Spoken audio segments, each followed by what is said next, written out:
사도행전 28장 30절, 31절 말씀 봉독하겠습니다.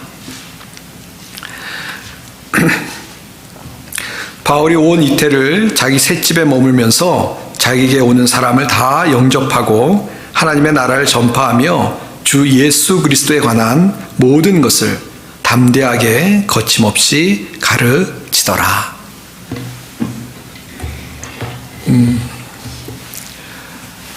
이 선교사님들의 이야기를 모아놓은 책이 있습니다. 그 책에 이 짐 엘리엇 선교사님이라는 분을 소개하고 있는데요. 그 짐 엘리엇 선교사님은 정말 선교를 하기로 마음에 결단을 내리고 또 잘 준비했던 분입니다. 그분이 남긴 그 이야기 중에 이런 이야기가 있는데 제가 잠시 읽어보겠습니다. 그분이 얼마만큼 하나님 앞에 헌신했는지를 보여주는 그런 내용인데요. 하나님, 마른 나무 토막 같은 제 인생에 불을 붙여주시고 당신을 위해 타게 하소서. 나의 하나님, 제 삶을 불태워 주소서. 제 생명은 당신의 것입니다. 이 땅에서 오래 살기보다 온전한 삶을 살게 하소서. 주 예수 그리스도 당신처럼. 짧은 글입니다만 아주 거기에서 이분이 얼마만큼 예수님을 사랑하고 또 그래서 예수님을 위해서 헌신했는지를 볼 수 있는 그런 내용의 글이 아닌가 싶습니다. 제 생명이 당신 겁니다. 그래서 이 땅에 오래 살기보다는 온전한 삶을 살게 해주십시오 라고 헌신했던 그 내용을 통해서 다시 한번 어떤 영적인 도전을 받게 됩니다. 근데 이분이 이렇게 이야기한 것처럼 실제로 이분이 선교사로서 이제 선교지에 들어가는데 에콰도르에 있는 아우카 부족이라는 곳에 이제 들어가게 되었습니다. 다른 4명의 선교사와 함께 이 부족에 이제 선교를 하기 위해서 복음을 증거하기 위해서 들어가게 되었습니다. 근데 이 부족은 아주 사납고 잔인한 부족으로 알려졌던 사람들입니다. 그래서 이 짐 엘리엇 선교사님과 다른 4명의 선교사가 이곳에 들어갔는데 그만 들어가서 얼마 되지 않아서 아주 비참하게 살해를 당하고 말았습니다. 그러니까 외부 사람들에 대해서 아주 배타적인 부족이기 때문에 이 선교사님들을 살해를 한 것입니다. 그러니까 젊은 그리고 정말 하나님께 헌신되어 있는 선교사들이었는데 너무 안타깝게 선교지에 들어가서 정말 이 꽃을 피우지 못하고 순교를 하게 되었습니다. 근데 이제 순교를 하고 나서 이 참 큰 사건 아닙니까? 이 선교지에 들어가서 선교를 하려고 했는데 살해를 당했으니까 아주 큰 사건이 일어난 것인데요. 근데 그 다음에 어떤 일이 계속 이어졌냐면 이 부인이 엘리자베스라고 하는 분인데 이분과 그 딸이 또 다른 선교사들이 이 선교지에, 이 남편이 죽은 선교지에 들어가서 계속 선교 사역을 하기로 결심을 하고 실제로 그 남편이 살해된 부족에 들어갔습니다. 그래서 선교 사역을 했습니다. 그리고 이 부인과 딸 그리고 다른 분들이 들어가서 사역을 할 때 이 부족들이 이런 어떤 모습을 보고 또 하나님의 말씀을 듣고 이 감화가 되어서 그 부족 가운데 하나님의 말씀이 증거되어지고 많은 부족 사람들이 하나님께 돌아오는 그런 놀라운 역사가 일어났습니다. 이 대단한 역사에서 이 수백 명의 사람들이 하나님께 돌아오는 역사가 일어나서 이 선교 역사에도 기록될 만큼 물론 이 짐 엘리엇 선교사의 순교의 피로 그런 역사가 일어났기 때문에 많은 사람들이 주목받는 선교의 역사였고요. 오늘도 사람들이 기억하는 그런 놀라운 하나님의 말씀이 증거되어지는 그런 역사로 사람들의 기억에 남아 있습니다. 또 이 부인과 다른 들어간 선교사들 뿐만 아니라 실제로 이 짐 엘리엇 선교사의 순교의 소식을 듣고 또 다른 4명의 선교사의 순교의 소식을 듣고 오히려 선교를 이거 어떻게 하나? 겁나서 못하겠다라고 주춤한 게 아니고 실제로 당시에 많은 청년들이 그 소식을 듣고 오히려 선교하겠다고 헌신하는 그런 일이 일어나서 실제로 많은 사람들이 선교에 헌신하고 또 선교로 나가는 그런 하나님의 놀라운 역사가 있었던 것을 이 선교의 역사를 통해서 우리가 보게 됩니다.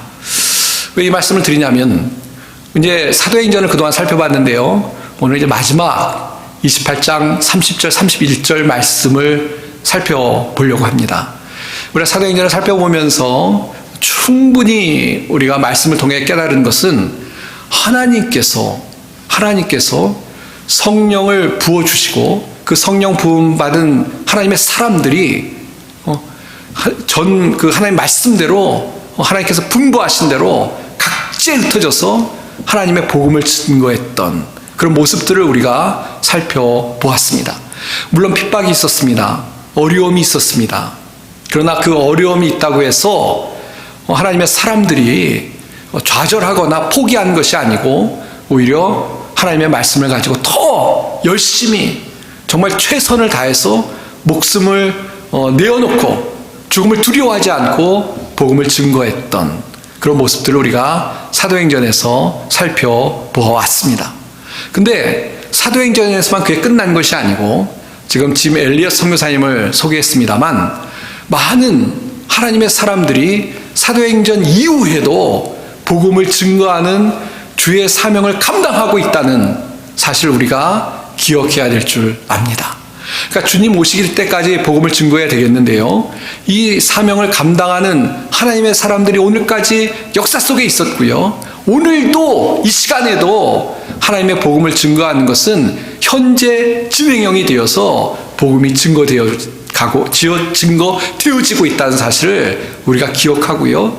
이것이 우리에게 영적인 도전이 되어서 우리도 때를 얻든지 못 얻든지 어떠한 상황에서 어떠한 환경 속에 있든지 우리가 주의 복음을 증거하고 또 말로 하나님의 나라와 예수 그리스도를 증거하고 또 말뿐만 아니라 우리의 삶을 통해서 하나님을 증거하는 그런 하나님의 사람들이 되어야 되겠다라는 도전을 다시 한번 받는 그런 우리 사랑하는 성도님들이 다 되시길 바랍니다. 이 사도행전에서 다 끝난 것이 아니죠. 주님 오실 때까지 복음은 증거될 것입니다.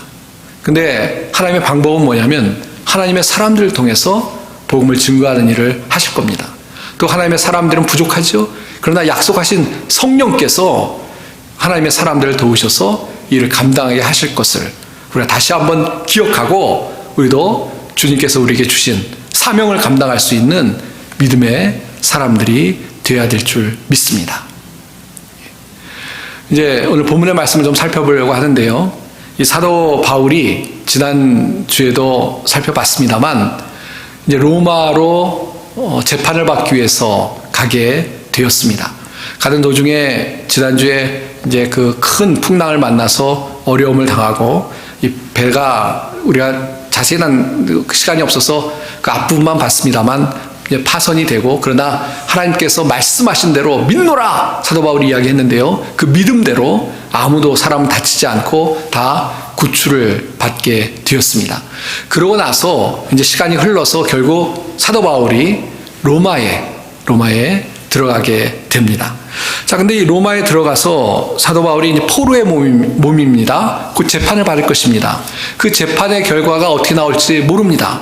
그리고 이 상황이 정말 이렇게 매여 있는 상황이기 때문에 그렇게 좋지 않습니다. 그러나 그런 상황 속에서도 우리가 말씀을 보면요, 그런 포로의 몸이지만 계속 하나님의 말씀을 증거했던 사도 바울의 모습을 볼 수가 있습니다. 이 17절 말씀 한번 보시면요.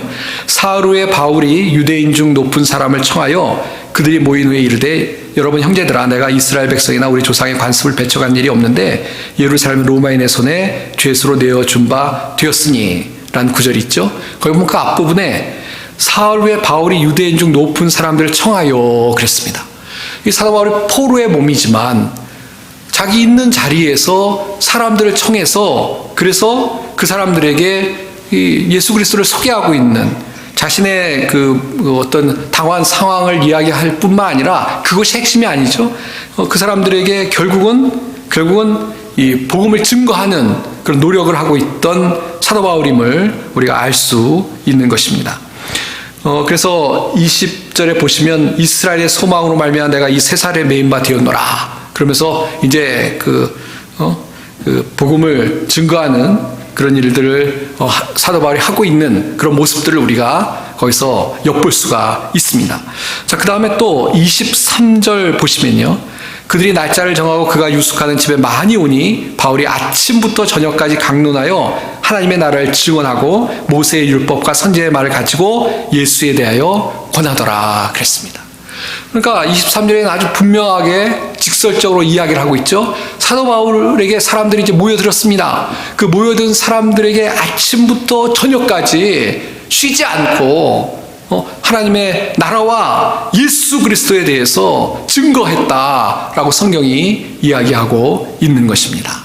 그러니까 사도 바울이 포로의 몸으로 잡혀 있지만 그 포로의 몸으로 잡혀서 뭐 자신의 신세 한탄만 하거나 아니면은 그냥 불안하고 염려해서 뭐 아무것도 안 하고 있거나 그런 것이 아니고요. 그런 상황 속에서도 아침부터 저녁까지 계속 하나님의 나라와 예수 그리스도를 증거하는 복음 사역을 감당했다라고 분명히 우리에게 알려주고 있다는 것입니다.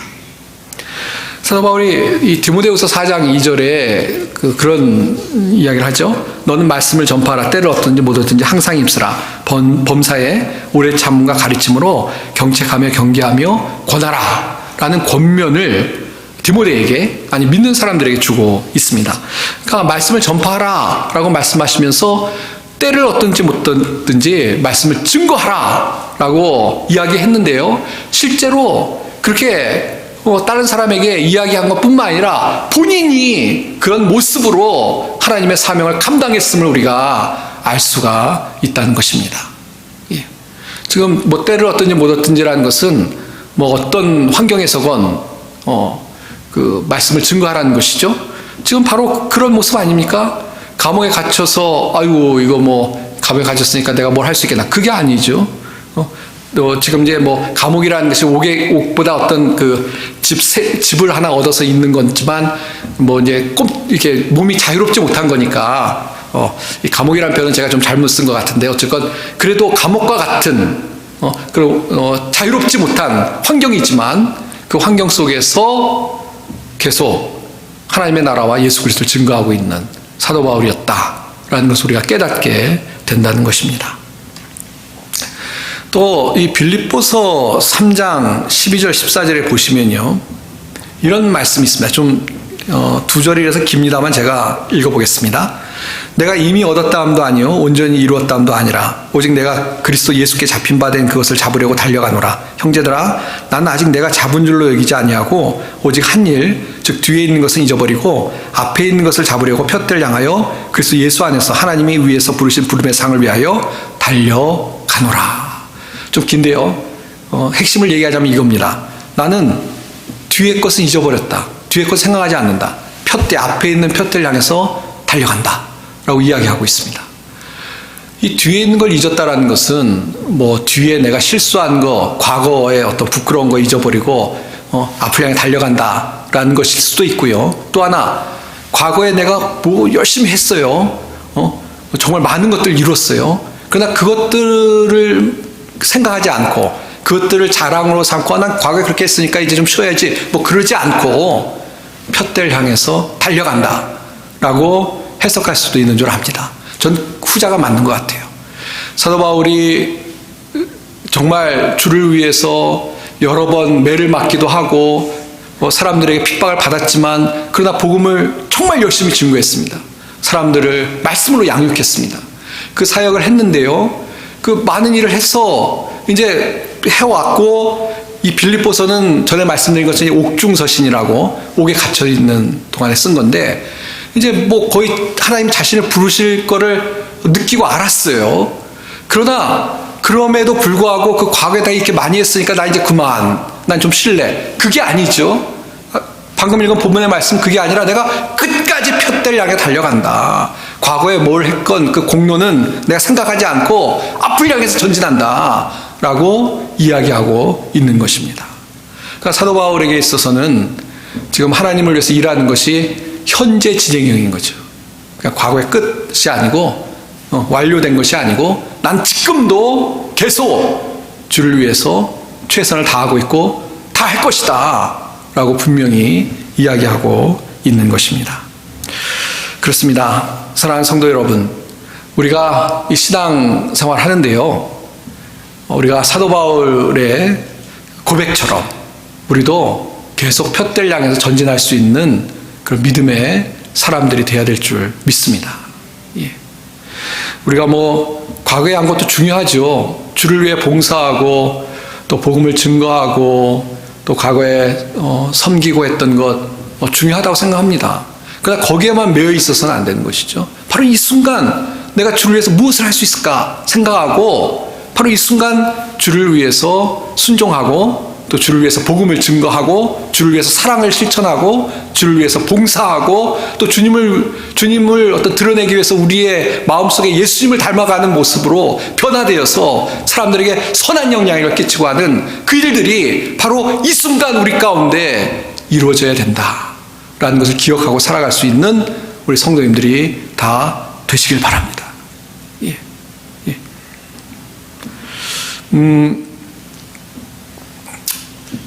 우리가 그런 이야기를 좀 무섭게 얘기하죠. 나 과거에 말이야, 어땠어? 과거에 그런 게 중요하죠. 중요합니다. 과거에 어떤 업적을 쌓은 거, 과거에 내가 40일 금식 기도했어. 중요하다고 생각합니다. 근데, 과거에 기도했는데 지금은 기도를 하나도 안 해요. 그러면, 그게 옳은 것입니까? 그게 좋은 것입니까? 아니죠. 예. 물론 과거 기도한 거, 40일 금식 기도한 거, 훈장일 수 있어요, 우리의. 그러면 지금도 계속 기도를 해야죠. 그 과거에 기도했던 힘을 가지고 지금도 계속 기도해야 되는 거 아니겠습니까? 예. 과거에는 내가 그래도 열심히 전도했는데, 지금은 예수님에 대해서 예자도 입을 꺼내지 않아요, 사람들에게. 글쎄, 그게 좋은 걸까요? 네. 신앙생활은 우리가 바로 이 순간에도 주님 오실 때까지 끝까지 주님 앞에 순종하고 믿음으로 달려가는 것이 신앙의 본질이 돼야 될 줄 믿습니다. 예, 예. 특별히 말씀을 준비하면서 그런 생각이 들었습니다. 우리 교회는 어르신들이 많이 계신데요. 어르신들이지만 주님을 위해서 충분히 바로 이 순간에도 하실 수 있는 일이 있다고 생각합니다. 젊은 사람처럼 힘쓰는 일은 못 하시겠죠. 그건 나이가 들고 환경에 따라서 우리가 모습을 형태를 바꿔서 주님을 섬기는 것이 맞다고 생각합니다. 그러나 전 그렇게 생각합니다. 주변에 우리가 복음을 증거하는 일은 암만 나이가 많으셔도 할 수 있는 거 아니겠습니까? 우리가 자녀들이나 젊은 세대에게도 복음을 증거할 수 있고요. 또 사랑으로 섬기고 사랑을 실천하는 거, 그거는 꼭 우리 젊은 사람보다 어르신들이 훨씬 잘할 수 있다고 생각합니다. 젊은 사람들은 조금 이렇게 사람 만날 때 관계에 있어서 좀 미숙할 수도 있고, 근데 어르신들은 노련하시잖아요. 그리고 부끄러울 것도 없고, 그래서 다른 사람들에게 사랑을 실천하거나 또 어떤 젊은 사람들에게 따뜻하게 사랑으로 대하는 것은 어르신들이 훨씬 잘할 수 있다고 생각합니다.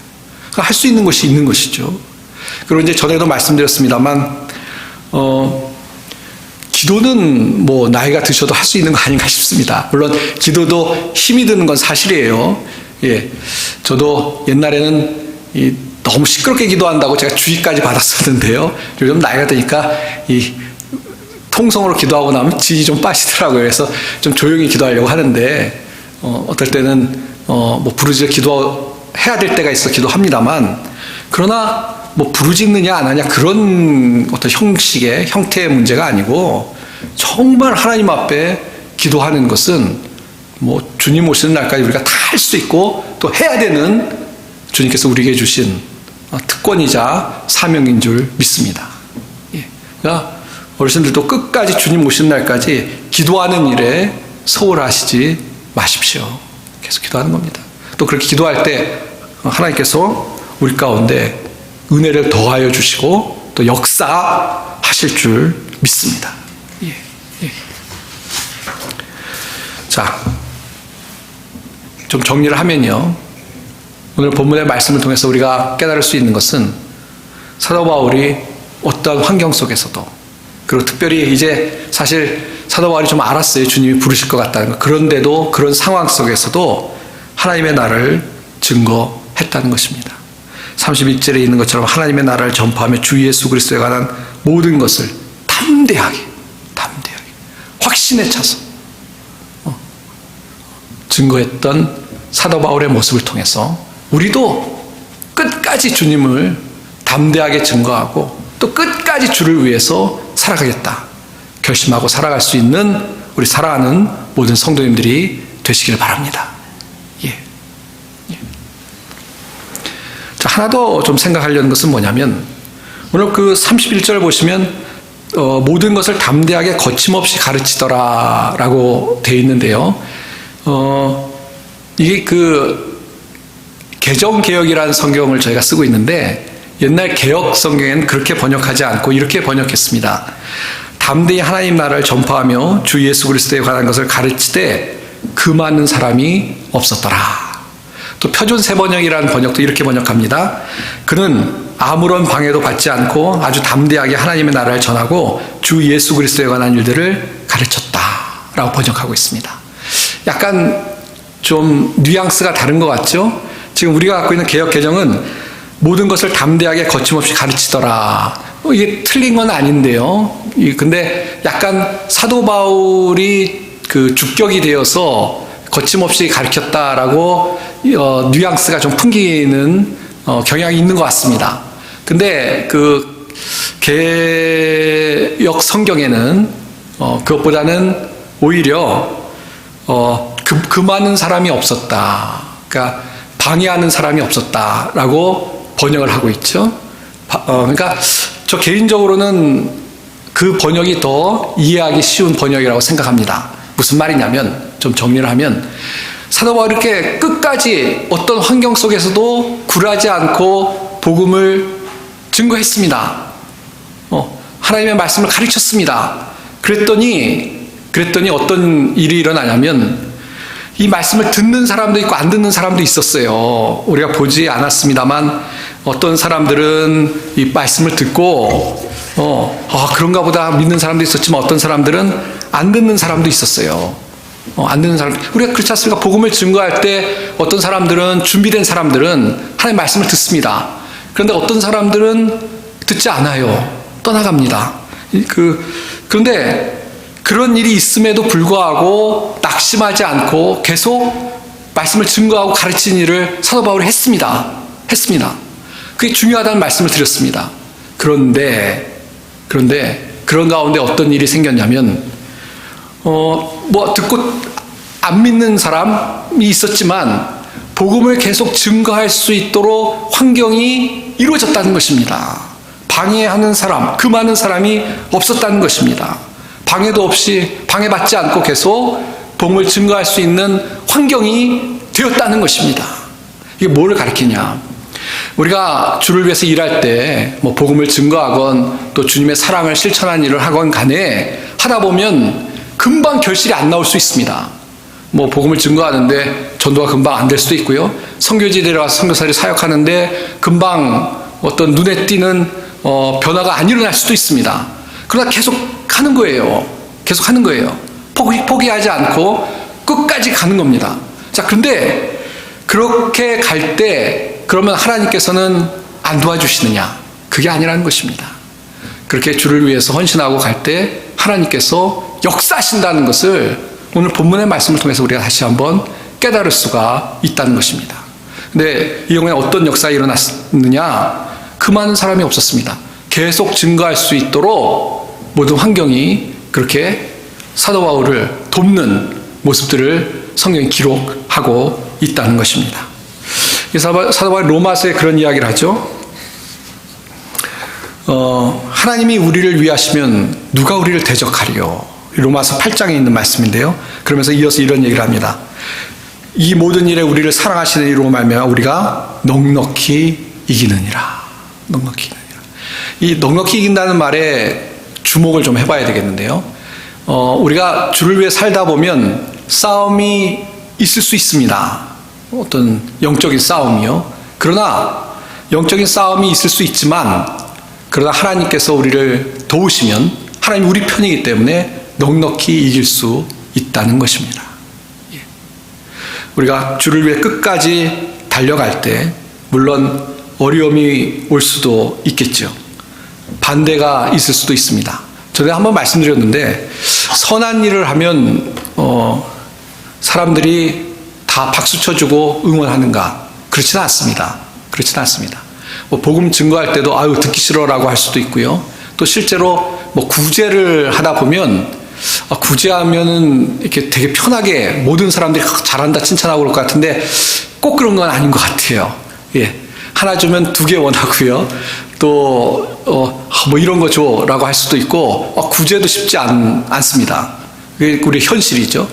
그런데 그런 어떤 환경적으로 낙심하는 환경이 올 수도 있고 의욕을 꺾는 그런 일이 있을 수도 있지만 중요한 것은 뭐냐면 우리가 주님을 위해서 끝까지 달려가면 결국 주님께서 우리를 지키시고 인도하시고 우리 가운데 역사하셔서 하나님의 일을 이루신다는 믿음으로 우리가 주님을 위해서 믿음으로 달려가야 될 줄 믿습니다. 우리 부활절에도 말씀을 살펴봤습니다만 우리에게 부활이 있기 때문에 우리의 수가 헛되지 않는다라고 우리가 고린도전서 15장에서 살펴봤습니다. 주님을 위해서 우리가 살아갈 때 하나님이 살아계시고 하나님이 다 아시기 때문에 우리의 수고 가운데 헛되지 않는 하나님의 열매가 있다는 것을 우리가 기억하고 또 그것을 바라보고 나아갈 수 있는 그런 믿음의 사람들이 되어야 될 줄 믿습니다. 예. 이제 말씀을 좀 맺도록 하겠습니다. 지난번 노예에 갔을 때 새로 가입하는 목사님이 계셨습니다. 근데 제가 앉은 자리에 마침 오셔서 그 앞자리에 앉으셨습니다. 그래서 이제 인사를 하게 됐는데 인사를 한 이유가 뭐냐면 제가 한국에서 나온 신학교를 졸업하셨다고 그러더라고요. 그래서 반가워서 인사를 했습니다. 근데 그 목사님은 머리가 벌써 하얗시더라고요. 좀 희끗희끗하고. 그래서 서로 인사를 하는데 그 목사님도 그렇고 저도 그 목사님이 저보다 나이가 많으신 줄 알았습니다. 저보다 그렇게 선배가 아닐까라는 생각을 저도 했고 그 목사님도 당연히 그렇게 생각하신 것 같습니다. 근데 서로 이제 뭐라고 해야 되나요? 서로 이제 민증을 까보니까 사실은 제가 훨씬 선배더라고요. 제가 한 10년은 선배였습니다. 그래서 그분도 놀래고 저도 놀래고 어떻게 하다가 속으로 생각했는데 목회하느라 고생을 많이 했나 보다라는 생각도 들고 그랬습니다. 근데 이제 그 목사님이 이제 그 기수를 저희가 이제 보통 얘기하는데요. 기수를 얘기하는데 그 목사님이 갑자기 저희 기수에 있던 어떤 목사님을 얘기하시더라고요. 그 목사님 잘 안다고. 그 기수는 그 목사님이 워낙 한국에서 유명한 목사님이기 때문에 잘 안다고 얘기를 하셨습니다. 그래서 뭐 학교 다닐 때 같이 공부했다 그런 얘기를 했습니다. 왜 이 말씀을 드리냐면 그러면서 그 동기였던 그 목사님 생각이 났어요. 그동안 까맣게 잊고 있었는데 맞아 그 목사님 우리 동기였지라는 생각이 들었습니다. 그리고 한국에서 특별히 이 강해 설교로 유명한 목사님이신데 그 사역하는 게 이렇게 떠오르면서 참 우리 동기 중에 훌륭한 목사가 있구나라는 생각이 들었습니다. 무슨 생각이 났냐면 그러면서 참 우리도 이제 신학교를 졸업하고 세월이 많이 지났는데 아직까지 끝까지 주를 위해 달려가는 그런 동기들이 많이 있구나라는 생각이 들었습니다. 참 중요한 것이죠. 중간에 포기하지 않고 끝까지 복음을 증거하는 또 목회 사역을 감당하는 그런 목회자들, 그 목사님뿐만 아니라 동기들 중에 많이 있다라는 생각이 들면서 참 감사하다는 생각이 들었습니다. 오늘 아침에 이 말씀을 다시 한번 이렇게 제가 읽다가 오늘 본문 말씀을 읽다가 떠오르는 목사님이 한 분 계셔서 아침에 급하게 문자를 좀 보냈습니다. 어떤 목사님이시냐면 우리 교회 한번 잠깐 왔다 가셨는데 목회를 은퇴를 하고 이제 본인의 그 어떤 재능을 가지고 교회들을 이렇게 순방하면서 이 밴을 끌고 교회들을 순방하면서 교회에 특별히 오디오 기계를 수리해 주시는 그런 목사님이십니다. 그러니까 교회들, 특별히 작은 교회들은 이게 참, 미국은 특별히 어떤 기술자들이 오면 또 기술자를 구하기도 힘들고, 또 기술자들이 오면 그 비용도 만만치 않은데, 다니면서 이렇게 그것을 사역으로 하시는 그런 목사님이신데요. 갑자기 그게 떠올랐습니다. 왜냐하면 사도 바울이 이렇게 다니면서 복음을 전한 순회 선교사였는데, 참 그렇게 순회하면서 돌아다니면서 귀한 일을 한다라는 생각이 갑자기 들었습니다. 특별히 은퇴하고 나서 이제 뭐 편하게 지낼 수도 있습니다만, 그렇게 편한 삶을 선택하지 않고 끝까지 낡은 밴입니다만 밴을 가지고 거기에 장비를 다 싣고 다니며 수고하는 그 목사님이 마음속에 떠오른 것입니다. 참 귀한 분들이 많이 우리 주변에 있습니다.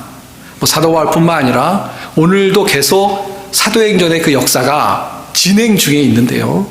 그 일을 감당하는 분들이 우리 주변에 많이 있다라는 생각을 하면서 좀 도전도 되고 또 감사한 마음을 갖게 됩니다.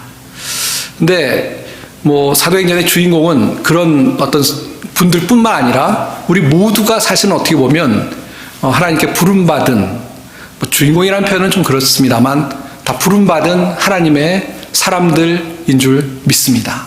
그러니까 우리가 있는 곳에서, 뭐 우리 있는 곳이 다 다르고 우리 형편이 다르기 때문에, 또 하나님께서 다 똑같은 것으로 부르신 것이 아니기 때문에 우리가 굳이 똑같은 일을 할 필요도 없고 또 부르심에 따라서 일하면 되는 것인데요. 중요한 것은 하나님께서 부르신 장소에서, 부르신 곳에서, 부르신 어떤 모습으로 주님 앞에 끝까지 충성을 다하는 것이 우리의 삶의 모습이 되어야 될 줄 믿습니다. 예. 어떻게 살고 계십니까? 그냥 느긋하게 안일하게 사는 것은 아닌 것 같아요.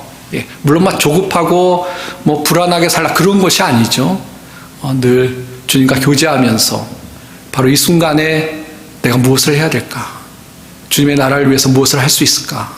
무엇을 하는 것이 주님을 기쁘게 하는 것일까? 기도하는 가운데 우리가 하나님의 인도하심을 받고 또 그 인도하심을 받는 가운데 정말 주를 위해 살아갈 수 있는 우리 성도님들이 다 되시길 바랍니다.